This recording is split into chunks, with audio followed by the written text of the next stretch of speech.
Hey guys, Corey Sullivan here on my property in south central Minnesota. I'm doing a little bit of invasive species control the last couple weeks on my property.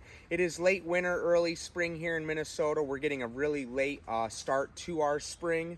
I think it's one of the top 10 snowiest winters that we've had. In some places on my property, I'm still stepping in snow that's knee deep. So hoping to get a little bit of this invasive species management done. I am using the hack and squirt method, and for those of you that aren't familiar with it, it's a method that you use a herbicide and a hatchet. You put a hack in the tree at a downward motion and just use a small bit of herbicide to fill that crack in order to kill the tree or the shrub or whatever that you're trying to kill. I'm using an herbicide mixture called the Craig herbicide, the Craig Harper Herbicide Cocktail. You can just Google that and go online, and you should be able to find that mixture in order to use. What they say is for every 3 inches of tree, you want to use 1 hack and fill that hack with the herbicide. Being a little bit later in the winter, I'm trying to do a little bit more than that. As the sap starts flowing, they say that it's not quite as effective.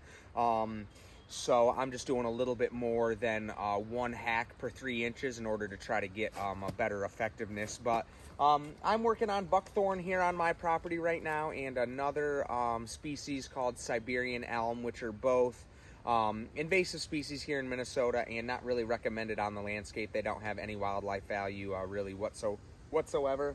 And there's many other species that could be in this place and do much better for the wildlife in many ways. So I am using this method. It's a pretty simple method.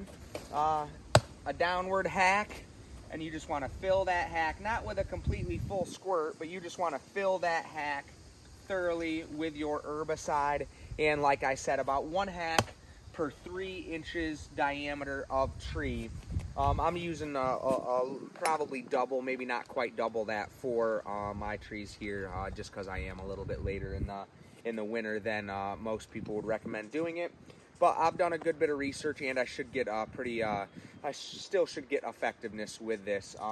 It's the time that I have to get this work done, and I'd rather come out here and at least get some effective kill on some of these invasive species than not do anything at all. So if you're not familiar with the invasive species in your area, I would recommend using, there's a lot of resources out there. Use your local, DNR, a website in order to find information on the invasive species in your area.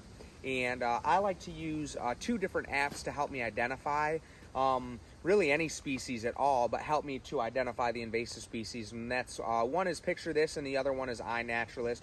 You just take a picture of the tree or the leaf or whatever you're trying to identify, and it will help you identify those. So that's what I'm out here doing right now.